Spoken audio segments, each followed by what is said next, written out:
Olá, meus amigos, vamos estudar a lição?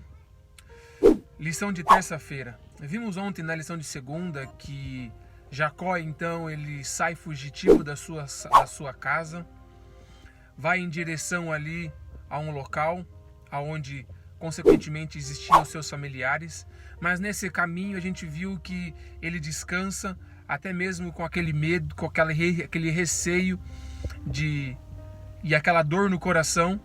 Ele tem ali uma visão, e naquela visão ele via ali aquela escada, e vimos ali que ele sai daquele local revigorado, com a certeza de que Deus ali estava conduzindo a sua vida. Ele vai em direção a um poço, e naquele poço ele encontra ali então uma mulher, e semelhantemente com o servo de Abraão fez, ele também ali se depara com uma mulher indo buscar água para aquele poço. Um pouco diferente do que aconteceu com a sua mãe, ele então se dispõe a auxiliar em dar água para aqueles animais. Ele então ali se aproxima, identifica ali então que aquela moça é uma parente sua. Ele vai então ali para sua casa, e o relato bíblico é que ele se apaixona por aquela mulher, Raquel. Ao se apaixonar por aquela mulher, ele então pede aquela mulher em casamento para o seu pai, Labão. E o relato encontra-se de que ele então namorou e ele trabalhou pelaquela mulher durante 7 anos. O relato do Espírito Profecia diz que naquela época, muitas vezes, esse acontecimento, este fato de você ter que trabalhar por uma mulher por algum tempo, servia por muitas vezes para que você conhecesse aquela esposa, conhecesse aquela mulher, visse ali os costumes dela, como se fosse um namoro. E isso era também fundamental ali para conhecer. Mas o relato bíblico, e aí a lição da escola sabatina de hoje, diz que o enganador, ele foi então enganado, porque ao se passar 7 anos, ao invés de Labão dar a sua filha Raquel como esposa, ele então dá a Lia como sua esposa, a sua filha mais velha.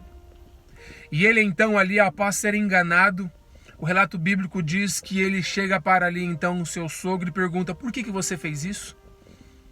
E aqui então encontra-se algo bastante intrigante.